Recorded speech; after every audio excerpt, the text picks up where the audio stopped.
감사를 모르는 사람이 제일 불행한 사람일 것 같습니다. 여러분 마음에 감사가 없다면 얼마나 불행하겠습니까? 마음속에 감사가 없다. 메마른 마음이죠. 감사를 아는 사람은 그게 사람이에요. 감사를 모르면 무엇과 같아요? 그건 짐승과 같은 겁니다. 민물인 짐승도 감사를 아는데 감사를 모르는데 어떻게 사람이라고 하겠습니까? 그런데 감사하는 마음만 갖는 게 아니라 감사를 표현하는 사람은 참 보기 좋지 않습니까? 한번 옆에 있는 분 서로 인사해보세요. 감사합니다. 보기 좋아요, 나빠요? 보기 좋잖아요. 서로 감사를 표현하는 것 참 보기 좋습니다. 감사하는 것을 알고 감사를 보답하는 사람은 복 있는 사람이죠. 그 사람들은 복이 더 임할 줄 압니다. 감사가 넘쳐서 모든 일을 감사로 사는 사람은 진짜 아름다운 사람이에요. 감사하는 사람처럼 아름다운 것은 없습니다. 일상의 모든 것을 감사할 뿐 아니라 그 감사를 듣게 하나님께 영광 돌리는 사람, 하나님 앞에 감사로 제사 드리는 사람, 그 사람은 어떤 사람일까요? 바로 그 사람이 하나님의 사람입니다. 자, 우리 옆에 있는 분에게 인사합니다. 하나님의 사람이 됩시다. 2018년 감사의 계절 11월에 이제 셋째 주 다음 주는 추수감사주일인데 이 11월의 중반에 우리 안디옥 성도들이 서 있는데 여러분 모두 다 하나님의 사람들이 되기를 기도합니다. 감사를 하나님 앞에 드릴 뿐 아니라 하나님 앞에만 아니라 모든 일에 감사하는 사람이 됩시다. 그래서 오늘 제목을 감사 드리는 자가 됩시다 하면 더 좋겠지만 하나님께만 감사 드리는 자가 되면 안 되겠고 또 내가 위에 있는 사람한테만 감사드리는 사람이 되는 건 표현이 존칭을 쓰는 것보다는 모든 범사에 감사하는 사람이 되자. 짐승한테도 미물한테도 감사하는 사람이 되자. 그래서 제가 일부러 감사드리는 사람이 됩시다 하지 않고 감사하는 사람이 됩시다고 제목을 그렇게 정했습니다. 때로는 여러분 제가 제목을 당할 때에도 이렇게 의미를 둘 때가 있습니다. 아무튼 안디옥 교회 성도 그러면 그 사람들은 감사하는 사람들 이런 그런 별명이 주어지길 간절히 바랍니다. 한 가지 우리 포항시의 불만이 뭐냐면 옛날에 박승호 시장님이 계실 때 참 도시 이름이 좋았어요. 감사도시. 그런데 갑자기 시장님이 바뀌면서 좋은 도시 이름을 또 창조도시, 좋은 이름이지만 때때로 생각해 봅니다. 전임자가 바뀌어도 후임자가 좀 좋은 거는 따라가면 좋겠어요. 나는 우리 포항이 감사도시라는 이름이 계속 되어지는 도시가 됐으면 좋겠다고 생각합니다. 사람들이 포항, 그럼 포항제철만 생각하자면 그 도시는 감사도시지. 우리 안디옥 교회 그러면 감사교회지. 이런 소문이 나길 간절히 바랍니다. 감사를 드리는 자로 하나님 앞에 감사드리고 나아가서는 범사 일상이 감사가 이어지는 감사하는 삶을 사는 그런 삶에게 하나님이 큰 복이 임합니다. 그 중에 대표적인 사람이 솔로몬, 킹 솔로몬은 그 삶이 하나님 앞에 감사드릴 뿐 일상이 감사였다는 것입니다. 오늘 본문에 솔로몬 얘기가 나오죠. 그래서 오늘 저는 여러분 솔로몬과 함께 우리가 일상에 감사하는 자가 되자는 그런 제목을 가지고 추수감사주의를 눈앞에 두고 여러분과 함께 감사에 대한 생각을 해보고자 합니다. 추수감사주일이 딱 돼서 제가 추수감사주일 얘기를 하면 여러분들이 그날 와가지고 오늘이 추수감사주일이냐 하면 안 되니까 제가 이렇게 좀 교회 분위기를 좀 미리 바꾸자 그래서 이번 주부터 사실은 11월 들어서면서 바꿔야 하는데 우리 배한설 전사가 분위기를 바꿔라 그랬더니 들어오는 입구에다가 아주 장식을 잘 해놨어요. 여성스럽게 잘 해놨어요. 우리 배시들이 다 이렇습니다. 할렐루야. 여러분이 이렇게 수고한 사람한테는 많으면 격려를 한마디씩 해주시기 바랍니다. 수고했다.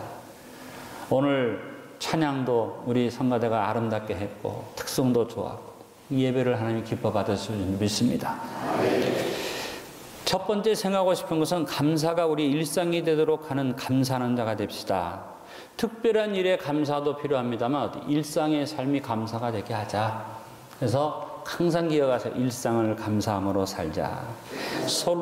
솔로몬은 왕에 오르면서 1000번대를 드렸습니다. 근데 1000번대 드리고 딱 끝난 게 아니라 계속 솔로몬은 감사하는 삶을 살면서 솔로몬의 삶이 일상이 감사가 된 것을 성경 구절을 통해서 볼 수 있습니다. 그런 1000번대를 딱 드렸는데 하나님 꿈에 딱 나타나셔서 응답하시니까 하나님 앞에 축복받았다 됐다고 끝난 게 아니라 그 응답 받자마자 또 감사했어요. 열왕기상 3장 15절에 솔로몬이 깨어보니 꿈이더라. 꿈속에서 하나님이 그에게 축복을 주셨죠. 이에 예루살렘에 이르러 여호와의 언약궤 앞에 서서 번제와 감사의 제물을 드리고 모든 신하들을 위하여 잔치하였더라. 응답 받은 다음에 솔로몬은 또 감사로 영광을 돌렸습니다. 성전을 건축해서 봉헌하면서 감사로 하나님 앞에 영광 드리면서 어느 정도로 재물이 차고 넘치는 감사로 영광을 돌렸습니다. 열왕기상 8장 64절입니다. 그날에 왕이 여호와의 성전 앞들 가운데를 거룩히 구별하고 거기서 번제와 소제와 감사 제물에 기름을 드렸으니 이는 여호와의 앞 놋제단이 작음으로 번제물과 소제물과 화목제의 기름을 다 용납할 수 없음이라. 얼마나 많이 하나님 앞에 감사를 드렸든지 제단이 제물을 감당할 만큼 풍성한 감사로 하나님 앞에 영광을 돌렸습니다. 그리고 솔로몬은 일상의 삶에서 감사하는 것뿐 아니라 통치기간 내내 하나님 앞에 감사드리는 것을 정례화했습니다. 열왕기상 9장 25절에 보니까 솔로몬이 여호와를 위하여 쌓은 제단 위에 해마다 3번씩 번제와 감사의 제물을 드리고 또 여호와 앞에 있는 제단에 분향하니라. 이에 성전 짓는 일을 마쳤다 그랬습니다. 여러분, 솔로몬이 하나님 앞에 아침 저녁으로 번제 드리는 것은 당연한 것이거니와 아주 특별히 정해놓고 1년에 3번 이상 하나님 앞에 감사를 드렸다.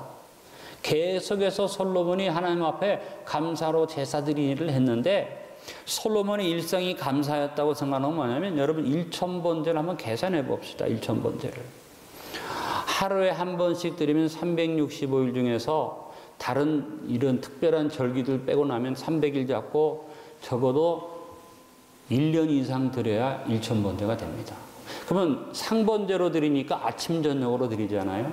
아침 저녁으로 드리면 그건 우리가 하루에 2번으로 생각해도 그것도 여러분 1년 이상 걸리는 겁니다. 결국은 솔로몬이 왕이 된 다음에 모든 통치 행위의 전부를 어디에다 뒀어요? 하나님께 감사로 제사 드린 일에 뒀다. 결국은 솔로몬이 일상의 삶이 하나님 앞에 감사하는 일을 했다. 저는 여러분의 삶이 일상에 하나님 앞에 감사가 넘치는 삶이 되기를 간절히 바랍니다. 감사로 가득 차서 여러분 감사 전문가가 됩시다. 한번 따라합니다. 감사 전문가가 됩시다. 여러분, 전문가는 어떤 특정한 분야에 탁월하게 뛰어난 그 일을 자기 직업으로 삼을 때 전문가, 프로라고 해요. 프로페셔널. 근데 여러분, 전문가라는 이 말이 영어로 프로페셔널은 직업적인 전문가를 말합니다. 그러나 테크니컬맨이라는 전문가에 대한 용어가 또 따라하는, 테크니컬맨이라는 건 뭐냐면 직업은 아니야. 자기 부업일 수도 있고 취미일 수도 있는데 이 테크닉이 프로 전문가 이상으로 뛰어날 때 그 사람을 테크니컬맨이라고 합니다. 나는 우리 안디옥교회 성도님들이 여러분의 각장 전문 직종이 다 있지만 여러분들이 전부 다 테크니컬맨이 되기를 바랍니다. 우리 주은이가 직장이 따로 있어요. 그래서 대전서부터 매주 옵니다. 그런데 하나님 앞에 이 감사드리는 일에 테크니컬한 면에 뛰어난 숙련을 해갖고 이렇게 영광 누리잖아요. 지난번에는 우리 김철문 집사님이 머리 뒷공기 딱 묶고 첼로로 탁 영광 누리는데 좀 가끔 틀리긴 했지만 그거 아무나 하는 게 아닙니다. 여러분, 여러분의 삶에서 내 나름대로 테크니컬한 면에서 전문가로 감사를 드리는 여러분 되시길 간절히 바랍니다. 적당히 감사하는 것, 흉내로 감사하는 것, 마음으로만 감사하지 말고 감사를 표현하는 것으로 끝나지 말고 일상의 삶을 감사로 살자. 그래서 여러분이 하나님 앞에 나름대로 감사 전문가가 되자. 다시 한번 옆에 있는 분에게 인사합니다. 감사 전문가가 되자. 누가 여러분을 생각할 때 가장 그 사람이 아름답게 기억되는 게 뭐냐? 아, 그 사람 감사가 넘치는 사람이야. 그럼 얼마나 좋겠습니까? 하나님이 안디옥 교회 배진기 목사, 아, 그 녀석은 감사가 넘치는 녀석이야. 사람들 이렇게 템포가 이게 안 맞아요. 하나님께서 안디옥 교회 배목사 하면 하나님, 아, 그 사람 감사가 넘치는 사람이야. 천사들이 안디옥 교회에서 아, 감사가 넘치는 교회야. 할렐루야. 그래서 어떻게 하자? 일상을 감사로 사는 감사 전문가가 되자. 두 번째, 일상의 감사자가 되기 위해서 범사의 감사의 조건들을 발견하며 삽시다. 여러분, 사람은요, 눈에 보이는 대로 배우고 익히고 행동하게 됩니다. 그래서 어린아이 앞에서 참 조심해야 돼요. 말을 하기 전에 부모가 어떤 행동을 하느냐에 따라서 아이가 달라요. 깜짝 놀랄 일은 뭐냐면 부모가 어떤 행동을 하면 아이가 자기가 모르게 행동에 따라한다는 거죠. 그러니까 아이 앞에서 조심해야 됩니다. 그래서 보는 것이 참 중요합니다. 죄를 짓는 것도 보는 것을 통해서 오니까 여러분, 가능하면 좋지 못한 거 보지 마세요. 텔레비 프로도 안 좋은 거 보지 마세요. 안 좋은 광고 보지 마세요. 음란물 보지 마세요. 아멘 하세요. 아멘. 여러분이 자녀가 모르는 거 참 부부가 이상한 거 보다가 숨겨놔도요, 애들은요 귀신같이 알아요. 귀신이란 표현하면 안 돼요. 애들은요 금방 찾아내요. 이상하게도 아이들은 촉이 그런 데 발달돼 있어갖고 부모가 어디다 숨겨놓으면 그거 찾아서 보는 재미를 아이들은 좋아한다고. 이게 사람의 습성이에요. 부모가 아예 그런 것은 집안에서 싹 없애시길 바랍니다. 보는 거 조심시키길 바랍니다. 하와가 어디에서 범죄했습니까? 보다가 범죄했어요. 선악과를 아예 옆에 가지도 않으면 좋은데 가서 자꾸 쳐다보니까 어떻게 해요? 창세기 3장 6절 여자가 그 나무를 본즉 봤기 때문에 먹음직도 하고 보암직도 하고 지혜롭게 하는 건 탐스럽게 단 나무인지라. 그래서 보는 것을 통해서 죄악이 왔어요. 우리가 보는 것을 조심해야 돼요. 예수님이 그래서 우리에게 뭘 말씀하셨습니까? 눈의 중요성을 말씀해요. 마태복음 6장 22절 23절. 눈은 몸의 등불이니 그러므로 내 눈이 성하면 온몸이 밝을 것이요 눈이 나쁘면 온몸이 어두울 것이니 그러므로 내게 있는 빛이 어두우면 그 어둠이 얼마나 더하겠느냐. 네 눈에 보는 것이 중요하다고 안목의 위험성을 말씀해 주셨습니다. 문제만을 발견하는 눈을 가진 사람이 있습니다. 보면 부정적으로 문제만 발견해. 그런 사람은 불평과 원망의 전문가가 될 수밖에 없어요. 단점만 발견하는 눈을 가진 사람은 비판과 정죄의 사람이 되고 장애만 보는 사람은 아무것도 못하게 됩니다. 그러나 감사의 안목이 열려져서 감사의 조건만 발견하는 습관을 가지면 그 사람은 감사 전문가가 됩니다. 복된 눈을 가진 사람이 됩니다. 감사의 눈이 열리면 긍정적이고 창조적인 안목을 갖게 됩니다. 똑같은 날에 똑같은 조건에서 똑같은 것을 봤는데 보는 것이 전혀 다른 현상이 나타난 것이 성경에 나타나잖아요. 12정탐꾼을 가나안에 보냈어요. 그런데 10정탐꾼은 똑같이 봤는데 그 안목이 부정적이기 때문에 똑같이 본 땅과 똑같이 본 가나안을 놓고 악평을 했는데 여호수아와 갈렙은 믿음의 눈으로 봤기 때문에 똑같이 봤지만 고백이 어떤 고백이 나옵니까? 믿음의 고백이 나와요. 민수기 13장과 14장에 보니까 13장 25절로 33절에 열정탐꾼의 보고가 나옵니다. 내용이 길기 때문에 제가 32절과 33절만 읽어드렸는데 나중에 여러분이 한번 찾아 읽어보세요. 이스라엘 자손 앞에서 그 정탐한 땅을 악평하여르되 우리가 두루다니며 정탐한 땅은 그 거주민을 삼키는 땅이요 거기서 본 모든 백성은 신장이 장대한 자들이며 거기서 네피림 후손인 아낙 자손의 거인들을 보았나니 우리는 스스로 보기에도 메뚜기 같으니 그들이 보기에도 그와 같았을 것이니라. 그 똑같은 환경을 보고 와서 악평을 했어요. 그런데 전혀 악평하고 달리 올 때 어떻게 왔어요? 포도 한 송이를 두 사람이 메고 왔어요. 여러분, 포도 한 송이를 두 사람이 멜 정도면 그 땅이 얼마나 기름진 땅인데 그 땅을 악평하면서 말하기를 어떻게 해요? 우리가 그 사람들하고 비교하니까 메뚜기 같다. 그런데 여호수아와 갈렙은 정반대로 얘기합니다. 민수기 14장 6절로 9절에 그 땅을 정탐한 자 중 눈의 아들 여호수아와 여분네 아들 갈렙이 자기들의 옷을 찢고 이스라엘 자손의 온 회중에게 말하여 이르되 우리가 두루 다니며 정탐한 땅은 심히 아름다운 땅이라. 한쪽은 악평하면서 거민을 삼키는 땅이라 얘기했는데 한쪽에서는 심히 아름다운 땅이라 그랬죠. 여호와께서 우리를 기뻐하시며 그 땅으로 인도해 드리시고 그 땅을 우리에게 주시리라. 과연 적과 꿀이 흐르는 땅이니라. 아니 거민을 삼키는 땅이라고 그랬는데 한쪽에서는 적과 꿀이 흐르는 땅이라고 그랬어요. 다만 여호와를 거역하지는 말라. 그 땅 거민을 두려워하지 말라. 그들은 우리의 먹이라. 그들의 보호자는 그들을 떠났고 여호와는 우리와 함께 하시느니라. 그들을 두려워하지 말라. 메뚜기 같다고 그러는데 한쪽에서 그들은 우리의 밥이다 그랬잖아요. 여러분 똑같이 봤는데 왜 이렇게 다릅니까? 그것은 나쁜 조건만 발견하는 눈과 감사의 조건만을 발견하는 눈의 차이입니다. 여러분, 열정 땅권의 안목을 버리고 여호수아와 칼렙의 안목을 갖고 감사 발견가가 됩시다. 여러분 눈에 감사의 조건만 보이기를 간절히 바랍니다. 감사하는 자, be thankful. 감사하는 삶을 사는 사람. 다음 주가 추수감사주의입니다. 2018년을 돌아보면서 여러분 눈에 감사의 조건들이 계속 발견되어지고 여러분이 일상을 살아가는 동안에 여러분 눈에는 감사의 조건들만 보여주는 복된 백성들이 되시기를 주의 이름으로 축원합니다. 세 번째, 일상의 감사자가 되기 위해서 마음의 창고에 감사를 모으며 삽시다. 사람들은 다 창고를 가지고 살아요. 거지도 창고가 있어요. 그 거지도 보이지 않는 곳에 창고가 있어요. 거지는 통장이 없을까요? 조사해 보니까 길거리에서 구걸하는 이 거지들, 죄송합니다. 거지라고 하면 좀 뭐 하지만 홈리스 피플, 집이 없는 사람들이 통장 가진 사람이 80%, 통장이 없는 사람 한 20%는 다 통장이 있다는 거예요. 사람은 모으는 습성이 있습니다. 아무리 작은 집에 살아도 창고가 있어요. 구석에 가보면. 근데 어떤 사람은요, 필요 없는 것만 모아. 빈 박스만 모으는 사람도 있어. 어떤 사람은 이상한 것만 모으는 사람. 저는 뭐 목사님들끼리 같이 교제하다 보니까 종을 모으는데 저희 집에 종이 200개가 넘습니다, 지금. 네?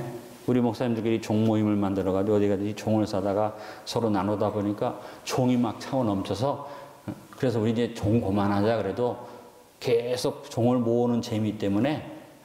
그런데 나중에 어떤 목사님이 그런 얘기를 해요. 목사님, 그거요 대대로 물려주면 나중에 우리 자손 중에 누군가가 큰 재벌이 될 수도 있습니다. 왜? 희귀종이 나올 수 있다. 그러죠. 별걸 다 계산합니다. 아무튼 사람은 모으는 습성이 있는데 모든 사람이 마음속에 창고가 있어요. 뚜껑을 탁 열어보면 그 속에 어떤 것이 들어있느냐에 따라서 사람마다 그 사람이 달라집니다. 이런 마음속에 아무것도 없는 것 같아도 무의식의 세계를 열어보면, 잠재의식의 세계를 열어보면 담아놓은 것이 많이 있어요. 이 잠재의식의 세계에다가 자꾸 부정적인 것을 담는 사람은 나중에 이것이 병이 됩니다. 그래서 스트레스를 받고 나중에 이 병이 마음에 쌓인 것이 올라오면 병이 되니까 여러분 마음속에 좋은 것만 담아두세요. 근데 가능하면 마음의 창고에다 감사의 조건만을 담아놓는 여러분 되시길 바랍니다. 누구나 들을 때 좋은 말이 있습니다. 그게 뭘까요?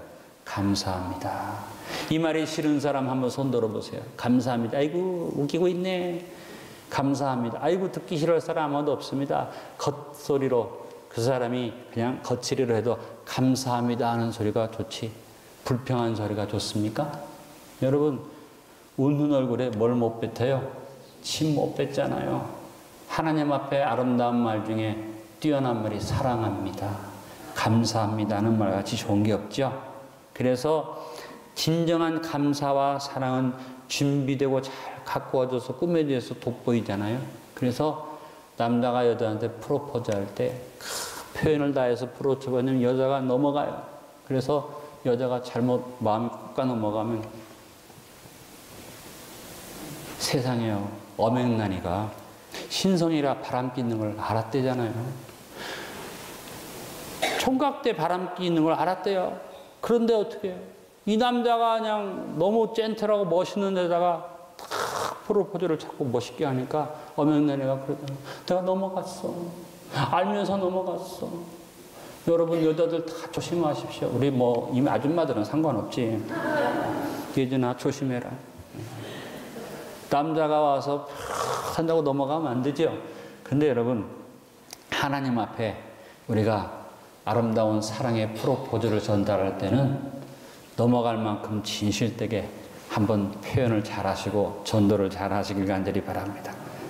우리의 감사도 어떻게 정성과 힘을 다해서 드려지는 제사가 될 수 있기를 간절히 바랍니다. 그래서 골로새서 5장 17에 무엇을 하든지 말에나 일에나 다 주 예수 이름으로 하고 그를 힘입어 하나님 아버지께 감사하라. 여러분 감사로 제사를 드리는 일이 예배 시간만이 아닙니다. 따라 말에나 일에나 어떤 일을 하든지 말에나 일에나 하나님께 드리면 그 제사죠.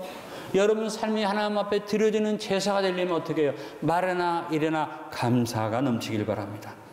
그래서 주 예수 이름으로 힘입어서 주님 앞에 언행해서 주 앞에 영광 드리는 여러분 되시길 간절히 바랍니다. Be thankful, 감사하는 자가 됩시다.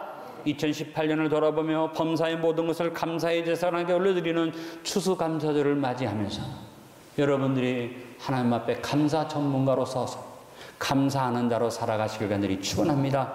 오늘 말씀의 결론을 맺습니다. 눈이 멀고 귀가 먹고 말을 하지 못했던 삼중고의 장애를 가진 헬렌 켈러가 이런 이야기를 했습니다. 내일이면 장님이 될 것처럼 당신의 눈을 사용하십시오. 내일이면 귀머리가 될 것처럼 주변의 소리를 귀 기울여 들어보십시오. 내일이면 벙어리가 될 것처럼 노래를 힘껏 불러보십시오. 그러면 당신은 진정한 감사의 사람, 바로 하나님의 사람이 될 것입니다. 여러분, 헬렌 켈러는 보지 못하고 듣지 못하고 말하지 못했는데 그가 우리에게 이런 말을 합니다. 내일이면 당신도 못 볼 것처럼, 못 들을 것처럼, 못 말할 것처럼 지금 당신이 보고 듣고 말할 때 힘껏 보고 찬양하고 영광을 돌리라고 했습니다. 감사하는 자가 되어 삽시다. 2018년을 돌아보며 솔로몬처럼 감사하는 자가 됩시다. 솔로몬의 1000번대의 감사를 배웁시다. 주변의 사람들이나 환경 속에서 감사의 조건들을 발견하고 수집해서 우리의 마음을 감사의 박물관이 되게 만들고 감사를 연출하는 기술을 익혀서 우리의 삶으로 감사를 표현하며 모든 언행을 주 예수 이름을 힘입어 행하는 감사의 제자가 되어지는 복된 삶을 삽시다. 한번 따라합니다. 감사 발견가가 됩시다. 감사 수집가가 됩시다. 감사 연출가가 됩시다. 감사 예배자로 삽시다. 전후 좌우에 인사합니다. 감사하는 자가 됩시다.